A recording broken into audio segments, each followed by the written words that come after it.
The morning sun poured through the wide glass facade of the Washington Plaza Hotel, scattering golden light across the polished marble floor.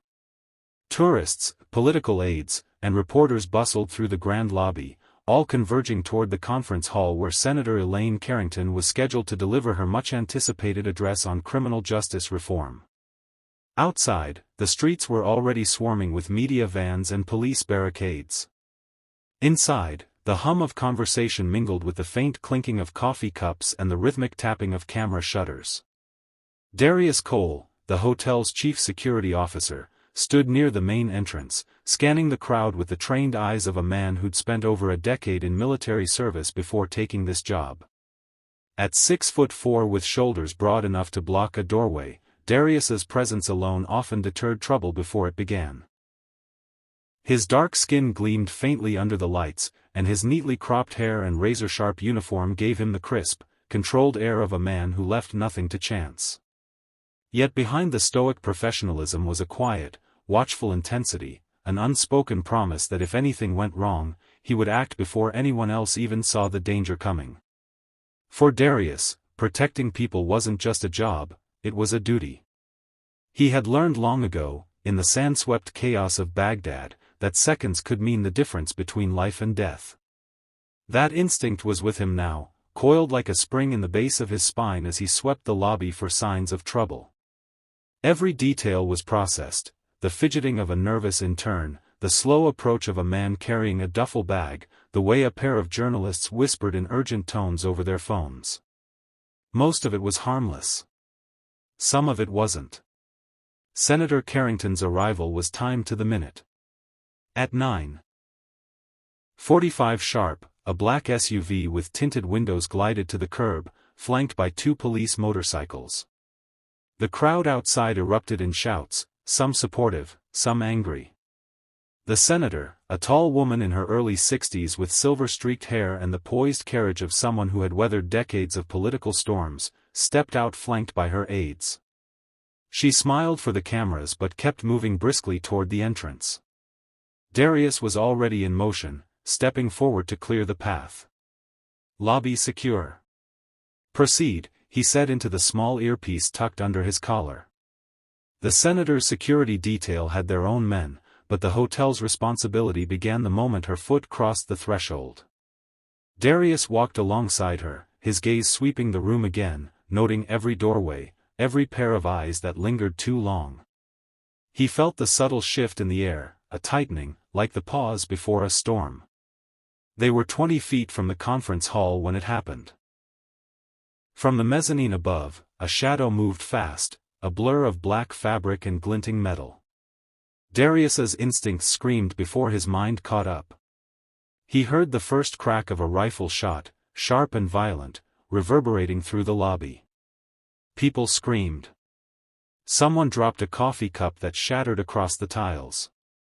Without thought, without hesitation, Darius lunged. He slammed into the senator from the side, wrapping his massive frame around hers and driving both of them to the ground. His back was to the mezzanine, his arms a cage around her small, trembling body. Another shot rang out, splintering the marble pillar inches from his head. He could feel the senator's heartbeat pounding against his chest. "Stay down," he barked, his voice low but commanding. Chaos exploded around them. The senator's aides dove for cover. Security agents yelled into radios.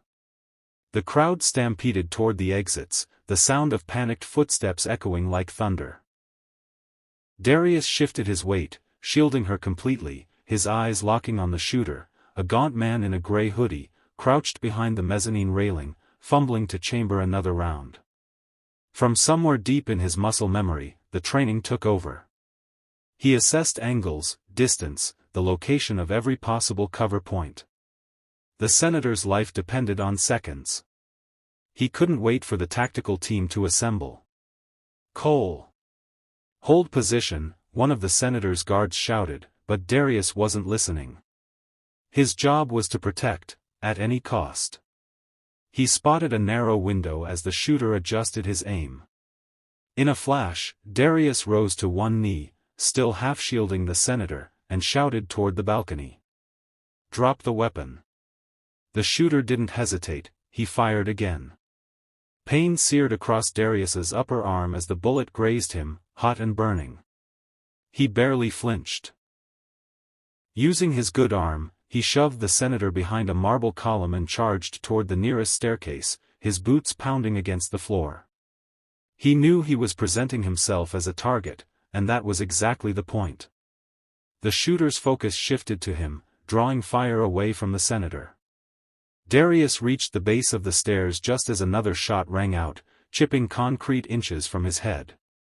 He didn't slow down. With every step upward, the danger grew sharper, the smell of gunpowder stronger. At the top, the shooter was frantically trying to reload. Darius didn't give him the chance. He barreled into him like a freight train, knocking the rifle clattering to the floor. They crashed against the railing, the whole mezzanine shaking from the impact. The man fought like a cornered animal, swinging wild punches, but Darius's grip was iron. He slammed the attacker down, pinning him with a knee to the chest. "Weapon secure," he shouted, kicking the rifle farther away.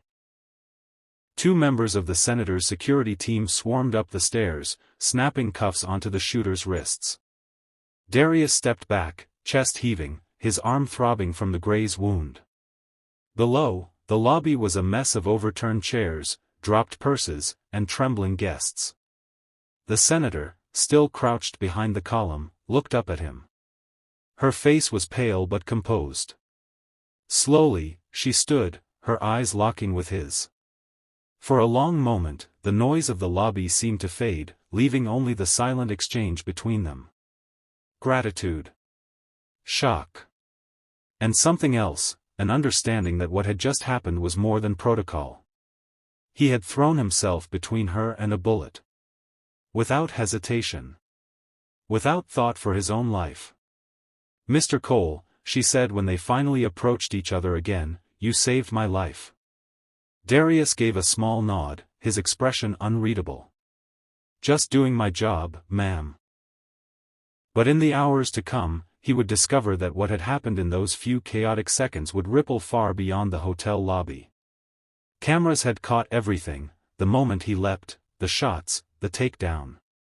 By nightfall, his name would be on every news channel in America. And by the next morning, he'd be pulled into a world of politics, threats, and secrets far more dangerous than the man with the rifle. Because someone had wanted Senator Carrington dead. And Darius Cole had just made himself their new problem.